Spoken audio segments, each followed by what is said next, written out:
Well, hi guys and welcome. This is Zadel and welcome to this month's educational video piece, How to Determine How Wealthy You Are.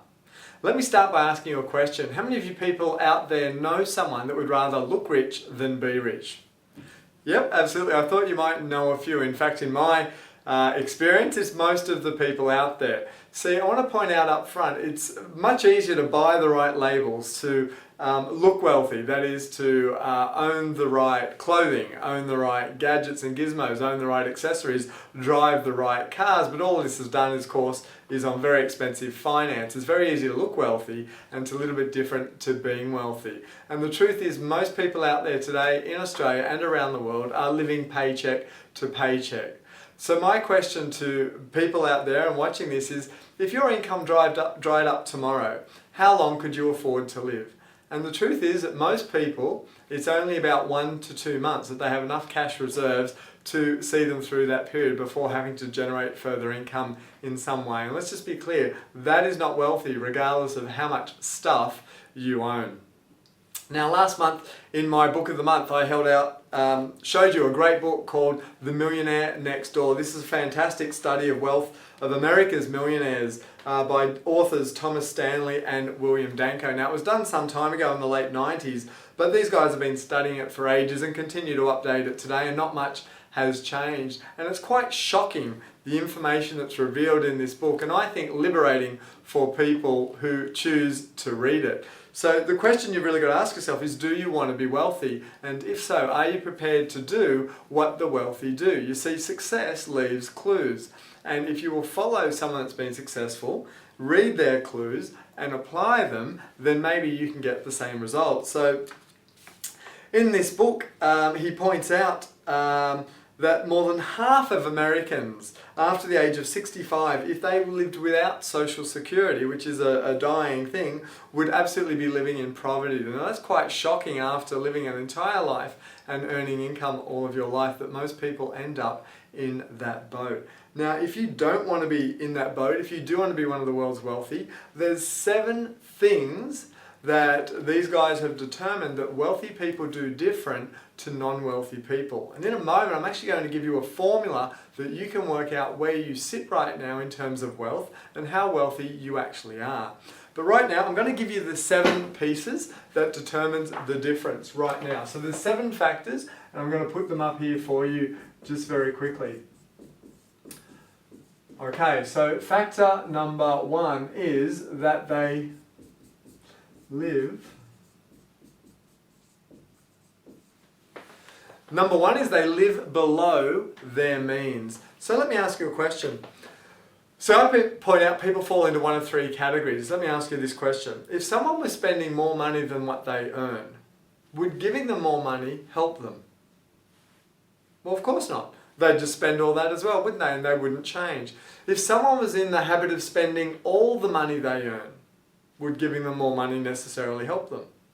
Absolutely not. They'd be in the same category. So what should a person do? A person should change a habit. They should, rule number 1, learn to live within their means. That is, whatever income you are having coming into your bank account now, you should learn to live below that. This is one of the 7. The second thing they do is this, and I'm always telling people this.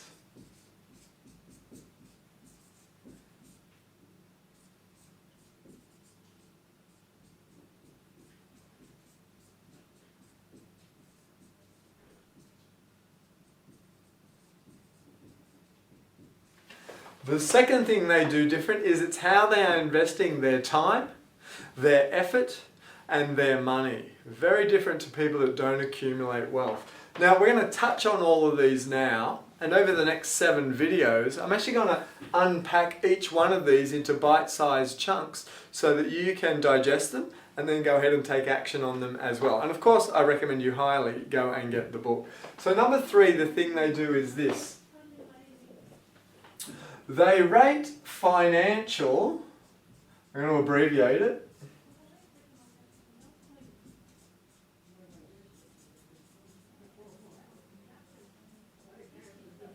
they rate financial independence as more important than social status. Social than social status. Very important. They're not worried about impressing their neighbours or transient friends or work colleagues. They understand the long-term game of being wealthy well into their retirement and elderly years of life to look after themselves. Number 4, this one I find is really classic. No.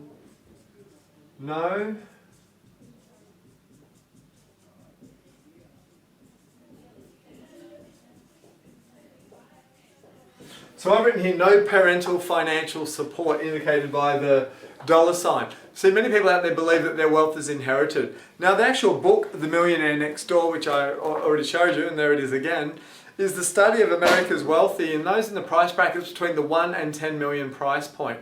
So why is that? You know, I don't know if $1 million of net worth is that wealthy these days. We've been saying that for the last 30 years, and maybe the new metric is 10 million. But the reason they studied that is they reasoned that the $1 to $10 million mark is easily attainable for anyone within their working lifetime. Now, they found 80% of these millionaires in America had all made it within their lifetime. They were not the beneficiaries of inheritance from their parents, so what I call the lotto ticket winner of the lucky sperm bank. In fact, 80% of them all made it in their lifetime off their own efforts, which is really important and knocks out a few misbeliefs there. This one I find is really revealing. Their children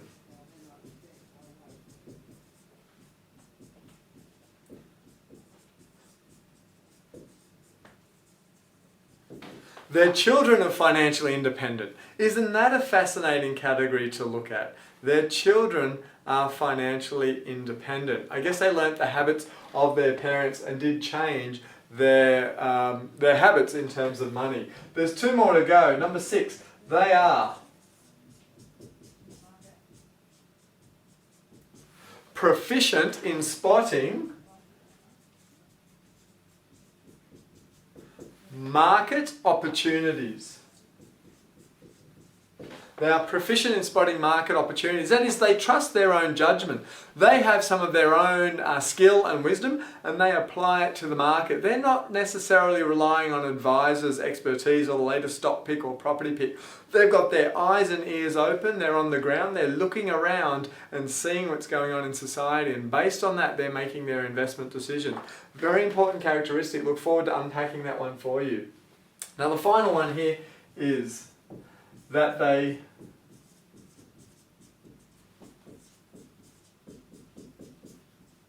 choose the right, in the book they said occupation. I'm going to say vehicle and or business as well. That one's going to be very interesting as well. Whilst you can get wealthy in any area, it is true that some are better than others. So that's going to be really exciting, I think, to unpack all of these when we get to them one by one. But the topic of the video, and what I said to you at the start, was I would show you a metric for how wealthy you are. So let's just clear the board and then we'll get to this right now. So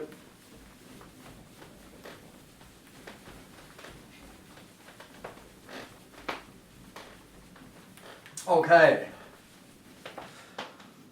Alright, now I'm going to go back to the book for this. I'm literally going to take this from the book so that we can see who are these, what we call prodigious accumulators of wealth.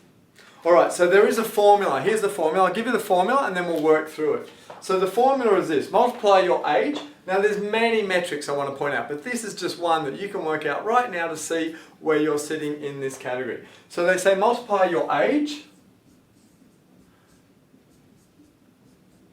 by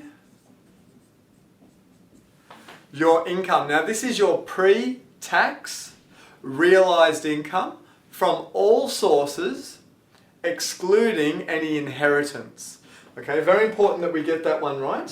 Multiply your age by your pre-tax. Now this is your household income as well, to work it out as a family unit. And then what we want to do is we divide it by 10. We divide it by 10. This less any inherited wealth is what your net worth should be. So let's do an example and then I'll show you what category you may fit into out of this. So let's say someone is 40 years of age. Can we do that? Someone's 40 years of age. We'll use round numbers to make it easy. Let's say this person earns $65,000 a year. They earn 65 grand a year. Let's say they've got $1,000 in interest a year, or some other source. Let's say they've got maybe $2,000 in dividends coming in from shares, or for you it might be net cash flow from rents or something like that. And let's say they just get $2,000 a year from their parents. Let's just say that, $2,000. So that's another 5 grand there. So all up, let's say their pre-tax income is 70 grand. So their age 70 times $70,000. So 4 sevens are 28. You'll find that this equals $2.8 million. Now, of course, we've got to divide by what? Divide by what? Divide by 10. Glad you're paying attention. And this person at this age should be worth $280,000. Now, this is really interesting. This is just a general guide, but this is really interesting. So, and obviously it is age dependent. Obviously, the longer you've been on the planet, the more income you've earned, the more opportunity you've had. In theory, your wealth should be higher, which I love. It's a great thing. Every year on the planet, I think your wealth should be accumulating if you manage it well. So, with those 7 steps. So, $280,000. Now, here's the thing. If you earn $280,000, if your net worth, so if you were to sell everything up today and take away your liabilities from your assets, what is left? What is your net worth? At age 40, on this income, this person should be worth $280,000. Now, if you are north of $280,000, they call you a prodigious accumulator of wealth, symbolized by the letters PAW. P-A-W, prodigious accumulator of wealth. If you are around the 280 or slightly below, you are an average accumulator of wealth. And if you are below that, you are what's called, or in the lower quartile they actually point out, you are an under accumulator of wealth. That is, you are a spendthrift. You live probably well above your means and don't have much to show of it. You're living high, but that is absolutely not wealth. So very, very important. Now, to be well positioned as a prodigious accumulator of wealth, which is probably where you want to be, they have found another rule of thumb, is that you will be worth 2 times that figure. So 2 times 280, you'll find is probably $560,000. If you were that age, 40, earning that income, and you had net assets of $560,000, you would be well positioned in the prodigious accumulators of wealth. So there you go. You can go ahead and work that figure out for yourself and see how wealthy you are literally right now today and where you sit. Now, if you're happy with that, congratulations. If you're not and want to do something about it, there's 7 things that the wealthy do different to the under accumulators of wealth. And we're going to cover them in the next 7 videos. I look forward to sharing that with you. Until then, this is Stuart, to your success.